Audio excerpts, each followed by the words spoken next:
Big pass நேர்களுக்கு வணக்கம். லைவ்ல கேப்டன்சி டாஸ்க் முடிஞ்சது. ரொம்ப சூப்பராக இருந்தது, ரொம்ப ஸ்போர்ட்டிவாக இருந்தது. ஜெயிச்சது என்னமோ கமருதீன் தான். ஆனால் எனக்கு பர்சனலி ரொம்ப பிடிச்சிருந்தது. கனியை ரொம்ப பிடிச்சிருந்தது. கனி வேற லெவலில் ஸ்போர்ட்ஸ்மேன்ஷிப் அப்படின்றது கனி கிட்ட கற்றுக்கணும். ஒவ்வொரு டாஸ்க்லையும் எந்த இடத்துலையும் ஒரு விக்டிம் கார்டு தூக்காமல், நான் பொண்ணு அப்படின்றத காட்டாமல் எல்லாத்துலேயும் ஈக்குவலாக காம்படிட் பண்ணாங்க. சூப்பராக பண்ணாங்க கனி. ஸோ இந்த கேம் நம்ம காலையிலே பார்த்துட்டோம். மொத்தம் 4 பேர் இந்த கேப்டன்சி டாஸ்க்கு செலக்ட் ஆனாங்க. யார் யாருன்னா கனி, ஆதிரை, பார்வதி, கமருதீன். ஸோ இவங்க சப்போர்ட்டர்ஸ் பார்த்தோம் அப்படின்னா கனிக்கு சப்போர்ட் பண்ணி விக்கல்ஸ், ஆதிரைக்கு சப்போர்ட் பண்ணி எஃப்ஜே, பார்வதியோட சப்போர்ட்டர் அமித், கமருதீனோட சப்போர்ட்டர் சபரி. 4 பேரும் போகிறாங்க. ஸோ ஒவ்வொருத்தருக்கும் மொத்தம் 4 பலூன் கட்டப்படும். ஒரு காலையும் 2 பலூன் கட்டி வச்சுக்கலாம். அண்ட் இவங்க சப்போர்ட்டர்ஸ் மற்றவங்க இவங்க பலூனை மிதிக்காமல் டிஃபெண்ட் பண்ணணும். ஆனால் அந்த காம்படிட் பண்ண போகிறாங்களே 4 நபர்கள், பாரு, கனி, இவங்கெல்லாம். ஸோ இவங்க தான் தன்னோட காம்படிட்டர் பலூனை அவங்க தான் உடைக்கணுமே தவிர தன்னோட சப்போர்ட்டர் போய் உடைக்கக்கூடாது அப்படின்றது டாஸ்க். அண்ட் இதில் பார்த்தோம்னா டாஸ்க் ஸ்டார்ட் ஆனதுக்கப்புறம் விக்கல்ஸ்லாம் இவங்களோட பலூன்லாம் உடைச்சாரு. ஆதிரியோட பலூனை உடைச்சாருன்னு நினைக்கிறேன். ஸோ அதை அவர் பண்ணக்கூடாது. அவர் சப்போர்ட்டர். அவர் அவங்கள டிஃபெண்ட் பண்ணணும். கனியை டிஃபெண்ட் பண்ணுற வேலையை தான் இருக்கணும். பட் ஒரு ஆர்வத்தில் அவர் ஏதோ டிஃபெண்ட் பண்ண போகிறேன் அப்படின்ற டைமில் ஆதிரியா பார்வதி யாரோட பலூனை உடைச்சாரு. இவங்களுக்கு பார்வதிக்கெலாம் ஒரு சில பலூன் காற்று போயிருச்சு. பட் பிக் பாஸ் அதையும் அவுட்டாக கன்சிடர் பண்ணலாம் அப்படின்ட்டாரு. அது காற்று போனதுனால மறுபடியும் அவங்கள கட்ட சொல்லியிருக்கலாம். சீக்கிரம் அதை கட்டிட்டு மறுபடியும் கேமுக்குள்ளே வாங்க அப்படின்னு சொல்லியிருக்கலாம். பலூனில் காற்று போச்சுன்னா அது அவுட் அப்படின்ட்டாரு. அண்ட் ஆரம்பத்தில் என்னாச்சு அப்படின்னா நம்ம அமித் ஆல்ரெடி பிளான் பண்ணியிருந்தாரு. நான் உன்னை தலையில் தூக்கி வச்சுக்கிறேன், உன்னோட பலூனை காப்பாற்றணும், கீழே இருந்தால் தானே யாராவது மிதிக்க முடியும், தலையில் உன்னை தூக்கி வச்சுருந்தா என்னோட ஷோல்டரில் தூக்கி வச்சுக்கிறேன், அப்போ யாரும் மிதிக்க முடியாது அப்படின்னு நினச்சாரு. பட் பார்வதி கொஞ்சம் வெயிட்டாக இருக்கிறனால ஏரிக்கு சரியாக உட்காரதுக்குள்ளே அவர் எந்திரிச்சதும் அவங்க கீழே விழ போனாங்க. ஆனால் கமருதீன்லாம் அப்போவே அவங்க பலூனை மிதித்து குதிச்சு போயிட்டாரு. ஸோ அதெல்லாம் பார்வதி மைண்டில் வச்சுருப்பாங்க. ஏண்டா டே நீ தான் நான் தோக்கிறதுக்கு ஒரு காரணம் அப்படின்னு வச்சுருப்பாங்க. பட் அவங்க கீழே விழுந்ததுனால எல்லாரும் அவங்களோட உடைக்க ரொம்ப ஈஸியாக இருந்தது. அந்த டைம் கனி அவங்களோட பார்வதியோட உடைக்க போகிறதுக்குள்ளே ஆதிரை உடைச்சாங்க. ஸோ எஃப்ஜே ஒரு பலூன் உடைச்சாரு, கனியோட பலூனை உடைச்சாரு. ஸோ இந்த மாதிரி நடந்தது. அண்ட் இதில் ஒரு சம்பவம் நடந்தது. என்ன அப்படின்னா ஆதிரையும் எஃப்ஜியோட ஷோல்டரில் உட்காந்துருந்தாங்க. எப்படி அமித் தூக்கி வச்சுருந்தாரோ அந்த மாதிரி நம்மளும் தூக்கிக்கலாம். ஏன்னா பலூன் கையில் பிடிக்கக்கூடாது. யாருமே அந்த பலூன் கட்டியிருக்கவங்களும் சரி அவங்களோட சப்போர்ட்டரும் சரி கையில் பிடிக்கக்கூடாது. அண்ட் மற்ற காம்படிட்டர்ஸ் இருக்காங்களே, அவங்க கூட பார்ட்டிசிபேட்ஸ் இருக்காங்களே, அவங்க அந்த பலூனை காலால் தான் உடைக்கணும். இப்போ ஷோல்டரில் ஆதிரை உட்காந்துருக்காங்க. எப்படி கனியால் அவ்வளோ தூரத்துக்கு கால் எடுத்துகிட்டு போய் அதை உடைக்க முடியும்? ஸோ கஷ்டம் இல்லையா? அப்போ நம்மளோட விக்கல்ஸ் என்ன பண்ணிட்டாருன்னா ஆதிரியோட எஃப்ஜியோட காலை பிடிச்சி இழுத்துட்டார்.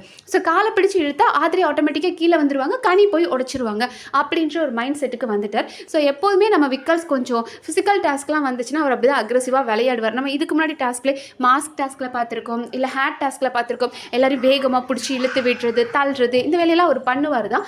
அதே மாதிரி இந்த தடவை அவர் கொஞ்சம் அதை யோசிச்சிருக்கணும். அவங்க அவ்வளோ ஹைட்டில் இருக்காங்க, நம்ம காலை பிடிச்சி இழுத்தோன்னா டெஃபினட்டாக அவங்களுக்கு பயங்கரமாக அடிப்படும். ஏதோ பரவாயில்ல ஆதிரை கையை கீழே வச்சுட்டாங்க, அப்படி இல்லைனா அவங்க மூஞ்சில் செம்மையாக அடி விழுந்திருக்கும். ஆனால் ஆதிரையும் பாராட்டியே ஆகணும். ஏன்னா அவங்க கையை எடுத்து வச்சுட்டாங்க, கீழே வச்சுட்டாங்க. பட் அவங்க அதுக்காக விக்கல்ஸ் கிட்ட கொஞ்ச நேரம் பேசினாங்க. சரி பரவாயில்ல அப்படின்னு விட்டுட்டாங்க. அப்படின்னா ஏன்னா ஆதிரை பாயிண்ட்ல எப்படி இருந்ததுன்னா தலைக்கு மேலே நம்ம அவன் ஷோல்டரில், அவன் ஷோல்டரில் உட்காந்துருக்கோம், அப்போ ஆப்போனன்ட் இப்படி தான் நம்மளை கீழே கொண்டு வந்திருப்பான் அப்படின்ற மாதிரி அவங்க எடுத்துக்கிட்டாங்க. மேலே இருக்கிற ஆதிரை கீழே கொண்டு வரனா இதுதான் ஒரே ஆப்ஷன் அப்படின்னு அந்த மொமெண்ட்ல நினச்சிட்டாரு. பட் அவங்களுக்கு கீழே விழுந்து அது அடிப்பட போகுது அப்படின்னு போதுக்கப்புறம் தான் அவருக்கு பயம் வந்துருச்சு. ஐயோ எங்கேயோ நம்ம தப்பாக விளையாடிட்டோமோ அப்படின்ற பயம் அவருக்கு அப்போவே வந்துருச்சு. அதனால் அதுக்கப்புறம் அவர் கொஞ்சம் அமைதியாக விளையாட ஆரம்பிச்சிட்டாரு. ஸோ அதுக்கப்புறம் லாஸ்ட்டாக பார்த்தோம் அப்படின்னா நம்ம கனி வர்சஸ் கமருதீன் 2 பேர்கிட்டையும் ஒரு பலூன் தான் இருக்குது. ஆதிரை அண்ட் பார்வதி கிட்ட பலூன் இல்லாமல் போயிடுச்சு. ஸோ இவங்க 2 பேருக்கும் 1-on-1 வரும்போது ஓகேடா நம்ம குட் ஸ்போர்ட்டாக விளையாடலாம் அப்படின்னு சொல்லி கை கொடுத்தாரு விக்கல்ஸ்.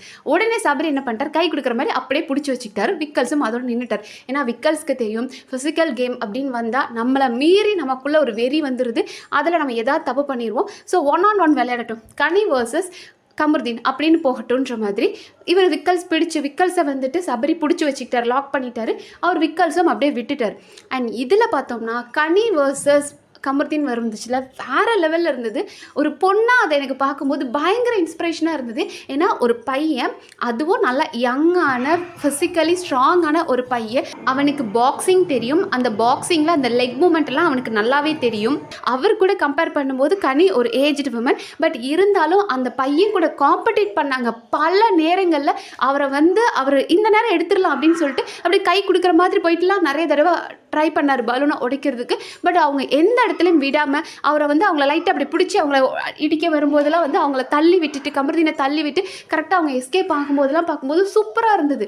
நம்ம வந்து ஒரு மைண்ட் செட் வந்துடும், ஐயோ பையன் நம்மளை விட ஸ்ட்ராங்காக இருப்பானோ அப்படின்ற ஒரு பயம் இருக்கும். அவன் ஏதோ காலை அப்படி இப்படி ஆட்டி ஏதோ மூமெண்ட்லாம் கொடுத்துட்ருக்கானே, அப்போ அவனுக்கு ரொம்ப ஸ்ட்ராங்காக இருப்பானோ அப்படின்ற மாதிரி ஆப்போனண்ட்டை பயம் காட்டுற மாதிரிலாம் அவர் நிறைய பண்ணுறார். ஸோ இதெல்லாம் பார்க்கும்போது பயப்படாமல் அவ்வளோ நேரம் அவங்க அதை ஸ்போர்ட்டிவாக அவர் கூட விளையாண்டாங்க. அண்ட் ஒரு பாயிண்டில் வந்து அவர் பலூனை அடிக்கிற அப்படின்னு சொல்லிட்டு அவங்க காலிலே மிதிச்சிட்டாரு.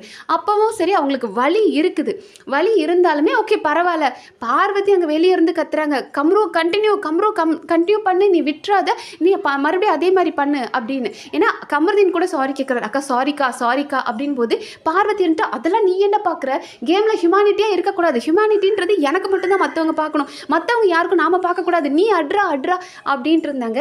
ஸோ கனியும் அதை இருந்துட்டு ஓகே பரவாயில்ல நீங்கள் கன்டினியூ பண்ணுங்க அப்படின்னு சொல்லிட்டு கால் வலியோட கால் அப்படியே லைட்டாக பிடிச்சிக்கிட்டே அந்த பலூனை வச்சுக்கிட்டு அவங்க எஸ்கேப் ஆகும்போதெல்லாம் பார்க்கும்போது எஸ் ஒருத்தங்க வின் பண்ணுறதை விட அந்த வின் பண்ணுறதுக்கு அவங்க போடுற எஃபர்ட் இருக்கு இல்லையா, அதுதான் நம்ம மனசில் எப்போதுமே நிற்கும். எனக்கு இந்த டான்ஸ் மேரத்தானில் வந்து நம்ம விக்கல்ஸ் டீம் வந்து வின் பண்ணலை, ஆனாலும் என்னைக்குனாலும் ஹிஸ்ட்ரியில் விக்கல்ஸும் சரி அரோராவும் இருப்பாங்க. 2.5 மணி நேரம் ஆடியும் அவங்க டீம் பாட்டு கண்டுபிடிக்கல, பட் இவங்க தொடர்ந்து ஆடினாங்க அப்படின்ற ஒரு ஹிஸ்ட்ரியில் அவங்க இருப்பாங்க. அதே மாதிரி பல ஹிஸ்ட்ரியில் கனி இருப்பாங்க. எந்த இடத்துலையும் victim card women card play பண்ணாமல் சூப்பராக விளையாண்டாங்க.